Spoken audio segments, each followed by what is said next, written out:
Simulan natin ang banal na misa sa ngalan ng Ama at ng Anak at ng Espiritu Santo. Amen. Ang pagpapala ng ating Panginoong Jesucristo, ang pag-ibig ng Diyos Ama, at ang pakikipagkaisa ng Espiritu Santo naway sumainyong lahat. At sumain niyo rin. Magandang umaga po sa inyong lahat. Tayo po ay magpasalamat sa Diyos sapagkat tayo'y Kanyang inimbitahan upang dumalo sa banal na misa na ito. At sa misa pong ito, ialay natin ang ating mga personal na kahilingan, kasama na rin po ang intensyon ng ating Santo Papa ngayong buwan ng Hulyo, para sa mga may sakit. At isama rin natin sa ating mga kahilingan ang mga taong humingi sa atin ng panalangin at ang mga taong may sakit at karamdaman. Kaya mga kapatid, upang maging marapat tayo gumanap sa banal na pagdiriwang na ito, aminin po muna natin ang ating pagkukulang. Aminin ang ating mga kasalanan at humingi ng kapatawaran sa ating Diyos Amang nasa langit. Inaamin ko sa makapangyarihang Diyos at sa inyo mga kapatid, na lubha akong nagkasala sa isip, sa salita at sa gawa, at sa aking pagkukulang. Kaya isinasamo ko sa mahal na Birheng Maria, sa lahat ng mga anghel at mga banal, at sa inyo mga kapatid, na ako'y panalangin sa Panginoong ating Diyos. Kaawaan tayo ng makapangyarihang Diyos, patawarin tayo sa ating mga kasalanan at patnubayan tayo sa buhay na walang hanggan. Amen. Manalangin tayo. Ama naming makapangyarihan, kaming iyong mga kinupkop, ay niloob mong maging mga anak sa liwanag mong kaloob. Huwag mong ipahintulot na sa katiwalian kami ay masangkot. Panatilihin mo kaming nagliliwanag sa iyong katapatang lubos na sumisikat sa pamamagitan ng Jesucristo kasama ng Espiritu Santo magpasawalang hanggan. Amen.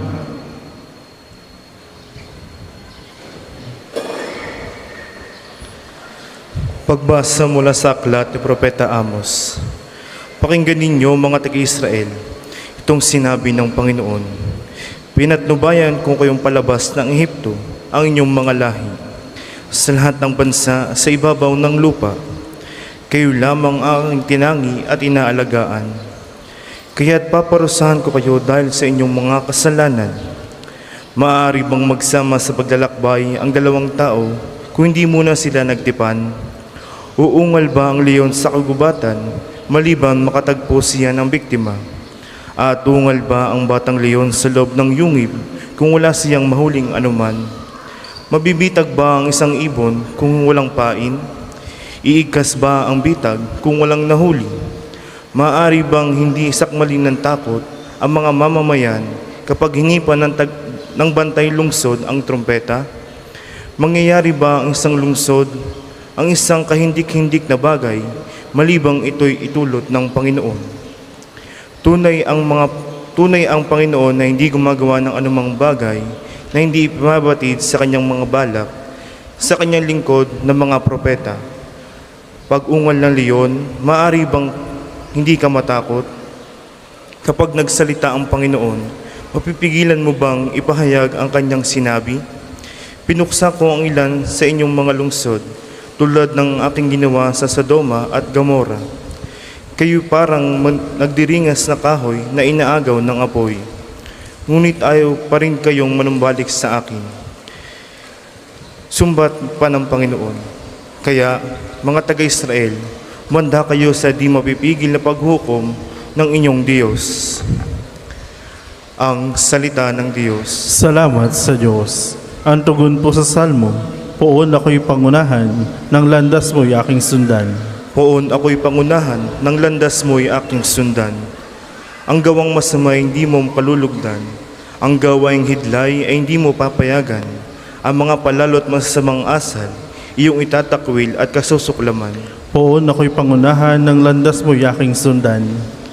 Parurusahan mo yaong sinungaling, pati mararahas at mga taksil. Poon ako'y pangunahan, ng landas mo'y aking sundan.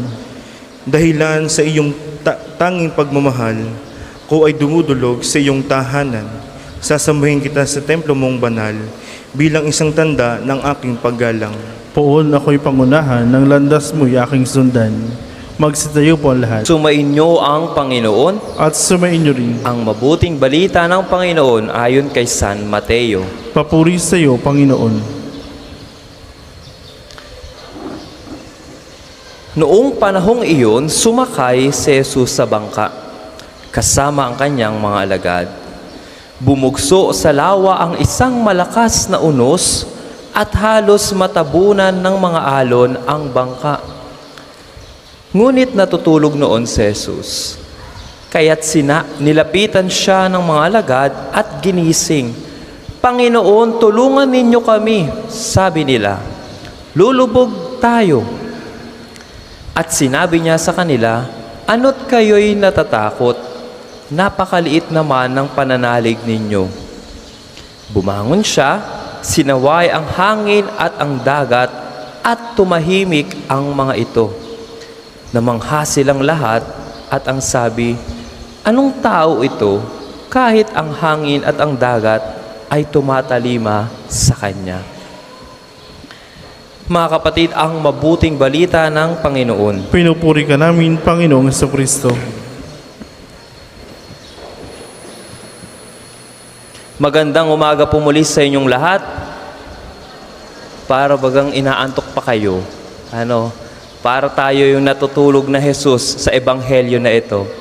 Naalala ko nung nakaraang araw nung kami ay pumunta sa Albay para bumisita sa pamilya ng isang seminarista namin. Kami ay naglalakbay gamit ang bangka papunta sa isang isla. Siyempre, dahil sa pagod, puyat, ako ay parang medyo nakakatulog sa bangka. At maya't payapay, lumalakas na ang alon. Natatalsikan na kami ng tubig dahil sa hampas ng alon. Wala naman hong bagyo. Pero ako ay nagising dahil sa hampas ng alon at tumatalamsik na tubig. Minsan sa ating buhay, ayaw nating magpa-istorbo, hindi po ba? Kapag tayo'y nagpapahinga, kapag tayo'y natutulog, ayaw nating may gumigising sa atin. Dahil yun ang oras ng ating pagpapahinga sa problema ng mundo. Ang buhay natin ay parang ganyan. Isang paglalakbay patungo sa isang isla. Maraming unos, maraming bagyo, maraming tatalsik na tubig sa iyo, marurumihan ka sa ating paglalakbay sa isla. Ngunit mga kapatid, ang ating ebanghelyo ay magpapaalala sa atin ng tatlong bagay para tayo makapunta sa isla na pangako ng Panginoon. Ang una, sinabi sa ating ebanghelyo, kasama sumakay si Jesus sa bangka. Magandang pagnilayan ito sa ating buhay sapagkat anumang unos ang dumating sa ating buhay, kasama natin ang Panginoon. Nandoon siya sa loob ng bangka.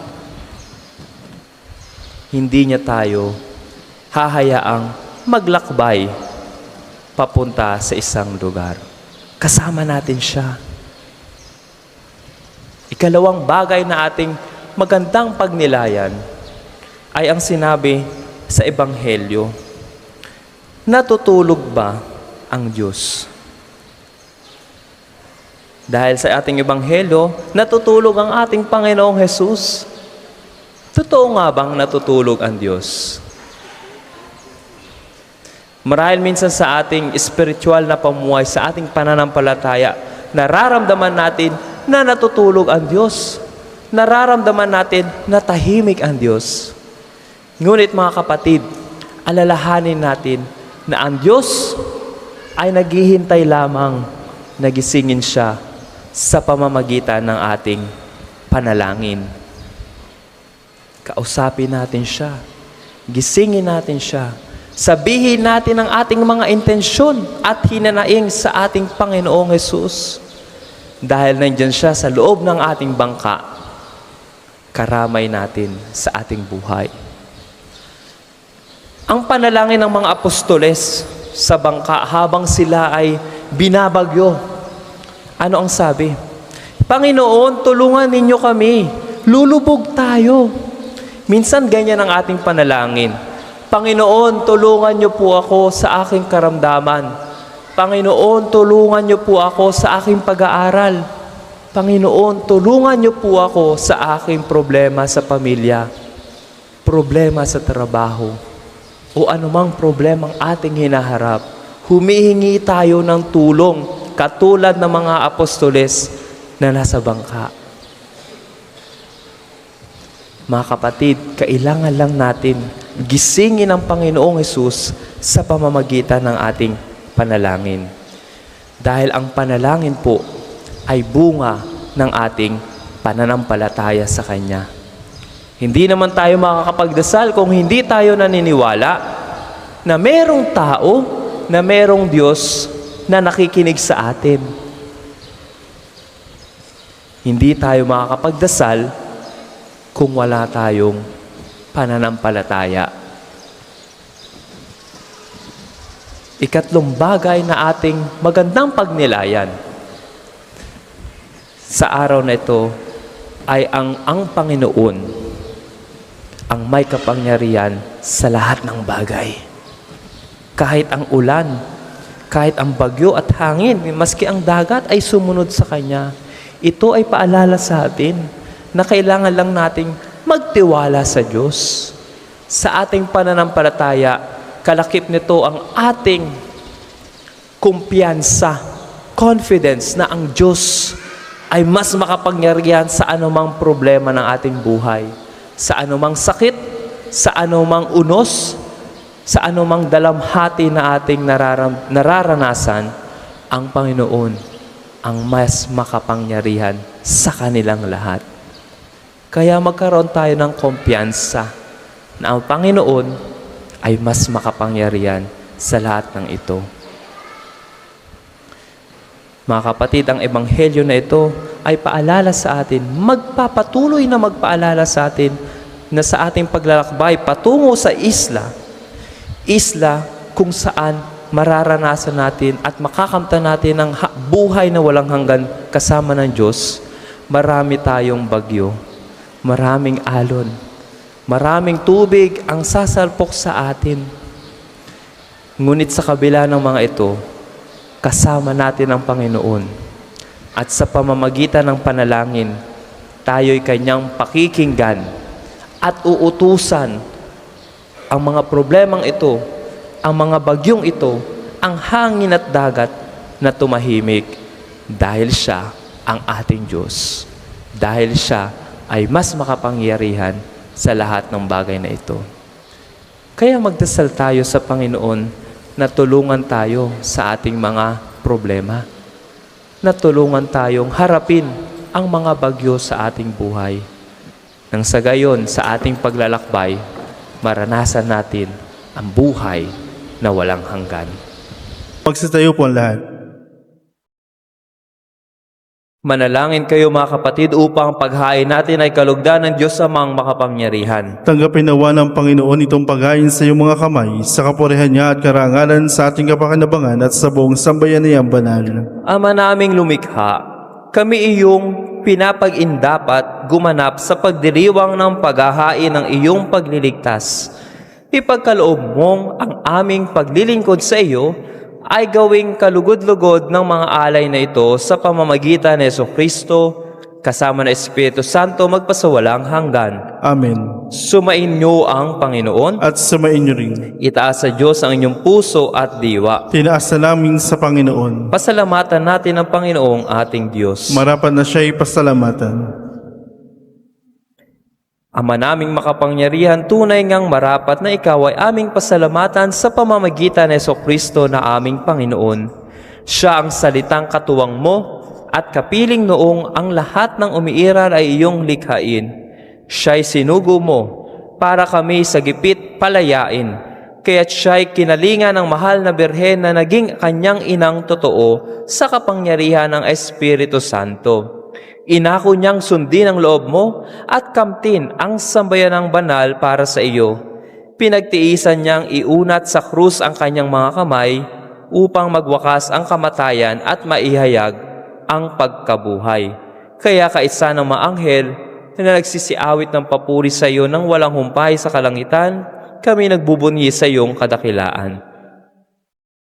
Ama naming banal, ikaw ang bukal ng tanang kabanalan, kaya't sa pamamagitan ng iyong Espiritu gawin mong banal ang kaloob na ito, upang para sa amin ay maging katawan at dugo ng aming Panginoong Hesukristo.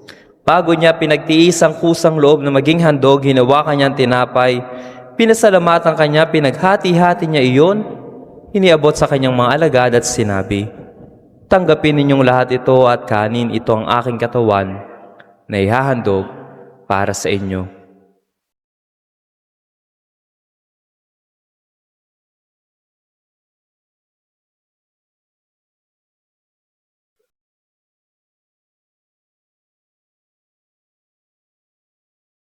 Gayon din naman nung matapos ang hapunan, hinawakan niya ang kalis, muli kanyang pinasalamatan. Iniabot niya ang kalis sa kanyang mga alagad at sinabi, "Tanggapin ninyong lahat ito at inumin itong kalis ng aking dugo, ng bago at walang hanggang tipan. Ang aking dugo na ibubuhos para sa inyo at para sa lahat sa ikapagpapatawad ng mga kasalanan. Gawin ninyo ito sa pag-alaala sa akin."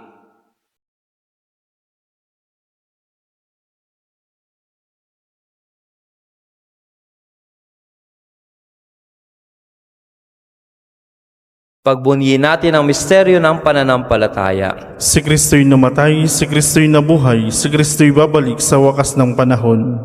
Ama, ginagawa namin ngayon ang pag-alaala sa pagkamatay at muling pagkabuhay ng iyong anak. Kaya tiniaalay namin sa iyo ang tinapay na nagbibigay buhay at ang kalis na nagkakaloob ng kaligtasan. Kami nagpapasalamat dahil kami iyong minarapat na tumayo sa harap mo para maglingkod sa iyo. Isinasamo namin kaming magsasalo-salo sa katawan at dugo ni Kristo ay mabuklod sa pagkakaisa sa pamamagitan ng Espiritu Santo. Alalahanin mo rin ang mga kapatid naming nahimlay ng may pag-asang sila'y muling mabubuhay, gayon din ang lahat ng mga pumanaw. Kaawaan mo sila at patuloyin sa iyong kaliwanagan.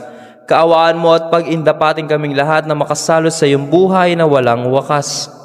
Kaisa ng mahal na Birheng Maria na ina ng Diyos, ni San Jose na kanyang kalinis-linisang esposo, kaisa ng mga apostol at ng lahat ng mga banal na namuhay dito sa daigdig ng kalugod-lugod sa iyo, may pagdiwang nawa namin ang pagpupuri sa ikararangal mo sa pamamagitan ng iyong anak na aming Panginoong Hesukristo.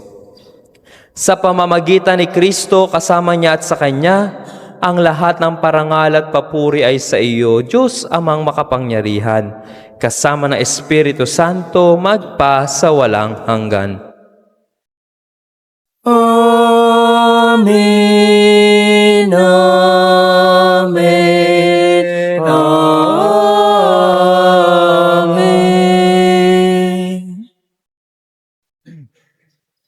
Sa tagubili ng mga nakagagaling na utos at turo ni Jesus na Panginoon natin at Diyos, ipahayag natin ng lakas loob.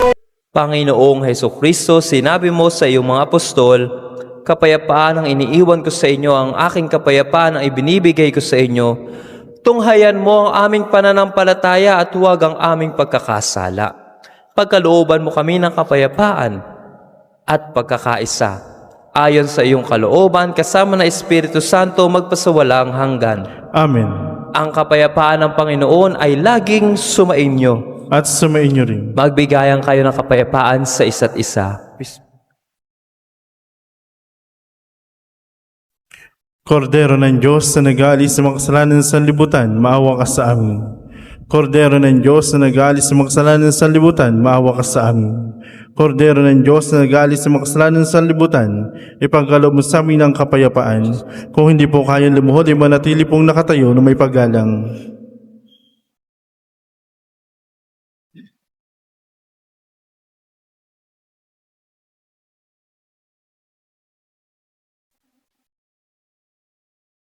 Mga kapatid, ito ang kordero ng Diyos. Ito ang nag-aalis sa mga kasalanan ng sanlibutan. Mapalad ang mga inaanyayahan sa piging na ito. Panginoon, hindi ako dapat na magpatuloy sa iyo, ngunit sa isang salita mo lamang ay gagaling na ako.